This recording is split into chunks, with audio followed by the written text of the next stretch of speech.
Saludos, futuros profesionales de la justicia criminal.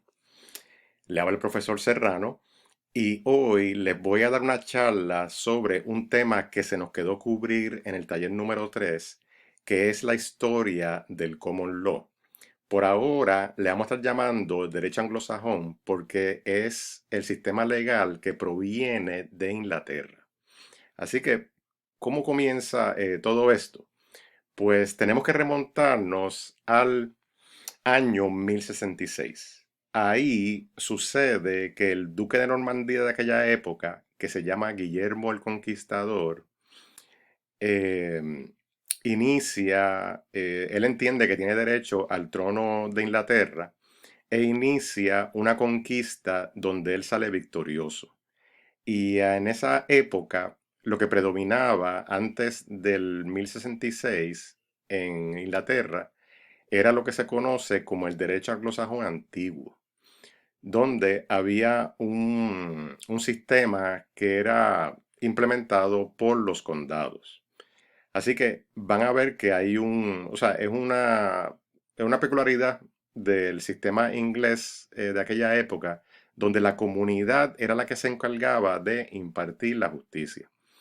Y ellos, pues, crean lo que se llaman los tribunales comunitarios, tribunales de los condados, y también una asamblea de los 100, que es una asamblea donde hay, pues, las personas que son de más prestigio, son las que prácticamente manejan todo lo que tiene que ver con la legislación.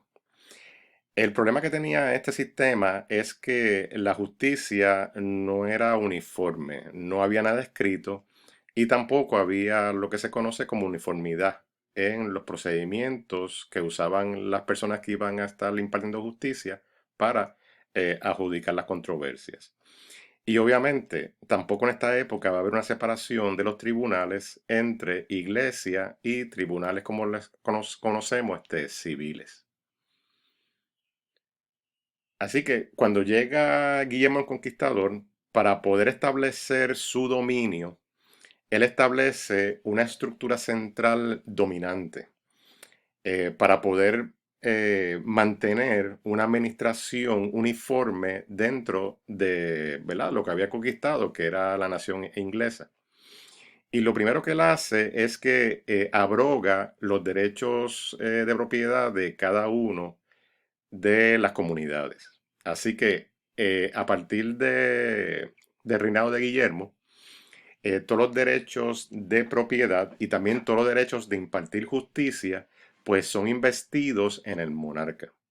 Así que comienza la abolición de los tribunales locales, las cuales, como dice ahí bien la frase, se absorben bajo la administración normada central. Así que tenemos ahora una evolución de un sistema un poquito más fuerte, más organizado.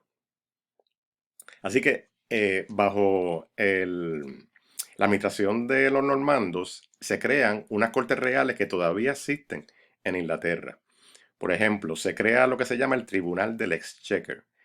Y el Tribunal del Exchequer lo que hace es, tiene jurisdicción sobre resolución de disputas tributarias, en otras palabras, impuestos. Si usted entiende que la carga contributiva no es justa, pues entonces usted tiene una avenida para ir a ese tribunal para resolver esa controversia. Es posible que no sea a su favor, pero por lo menos tiene esa avenida. La otra que es bien importante es que se creó lo que se llama un tribunal, lo que se llama el Common Pleas, que es un tribunal de causas comunes. Y estas tienen jurisdicción sobre disputas donde el rey no tiene un interés directo. En otra palabra, el rey no es parte de esa disputa. Así que en ese tribunal de causas comunes sería, o sea, análogo a lo que tenemos hoy, sería como un tribunal donde se ventilan causas privadas de no más de cierta cantidad monetaria. Así que las disputas que tienen que ver con el rey, que es lo que representa el gobierno en esta época, es lo que se llama el Tribunal Real, lo que se llama el King's Bench, o en esta época donde hay una reina, la reina Isabel II, pues sería el Queen's Bench. Y ahí sí, ese tribunal sí tiene jurisdicción sobre asuntos de interés directo del rey. En otras palabras, si usted va a demandar al Estado, pues usted está demandando al rey. Así que por lo tanto el rey va a ser parte y es el tribunal que tiene jurisdicción. Y también ese tribunal tiene una jurisdicción para emitir acciones de mandamus, habeas corpus, prohibición interdicto y certiorari. Todos estos son recursos extraordinarios que también los tenemos hoy en día en jurisdicciones que no son, o sea, sistemas que no son monárquicos, que son republicanos, pero también tenemos ese tipo de recursos. Por ejemplo, el mandamus es para ordenar a un oficial del gobierno actuar de cierta forma, porque la ley le exige que haga ese tipo de acción.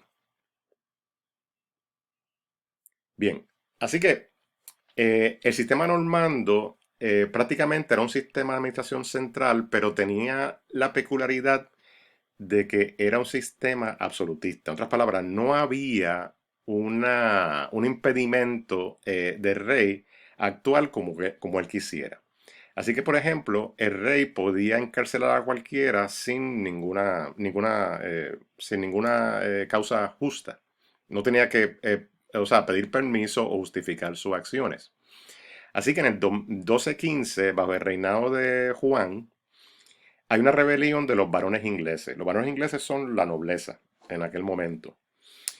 Y ellos se rebelan contra la autoridad del rey y obligan al rey a firmar lo que conocemos hoy en día como la Carta Magna. Y hay unos derechos que se establecen que son derechos que son lo que se llama oponibles al monarca inglés. Otra palabra, que el monarca tiene que aceptar que usted tiene esos derechos. Un derecho que procede de la Carta Magna es el derecho al habeas corpus. Y eso también lo tenemos aquí en Estados Unidos, donde el habeas corpus se usa como otro recurso extraordinario para poder sacar a alguien de la cárcel cuando no hay una causa justa. En otras palabras, no hay un cargo o el Estado no se ha movido de cierta forma para poder presentar cargos a esa persona. Así que eso todavía lo tenemos hoy en día. Y uno de los más importantes derechos que proceden de la Carta Magna es el juicio por sus pares. En otras palabras, la institución del jurado, que procede precisamente de este acuerdo entre estos varones ingleses y el monarca. En aquella época, obviamente, solamente la aplicaban a ellos, no la aplicaba al pueblo en general. Pero a medida que el sistema va evolucionando, pues prácticamente esos derechos se hacen disponibles para el resto de la población. Así que, para terminar y concluir, tenemos que el sistema del common law que comienza con aquella evento del 1066 hasta hoy en día, pues en el common law la figura central, o sea, la institución que prácticamente tiene la última palabra sobre la interpretación de los estatutos y también sobre opiniones de otros tribunales, es la figura jurídica, la figura del juez. Y el juez está llamado a interpretar y aplicar la ley que aplique a la situación que le llevan como controversia, pero tiene que ser basado en las decisiones anteriores. ¿Ok? Y esto es lo que se conoce como la figura del stare decisis. El stare decisis lo que significa es de acuerdo a lo decidido. Así que el stare decisis lo que recoge es lo que ustedes conocen como la teoría del precedente.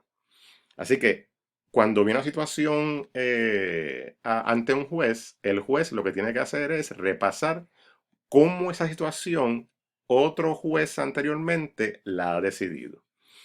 Y obviamente no es tan rígido como decir, pues vamos a aplicar esto, ¿verdad? De acuerdo a eso. Puede haber situación donde haya una serie de diferencias que obliguen entonces el juez a distinguir por qué él está actuando de una forma que no es conforme a lo que se actuó en los casos anteriores.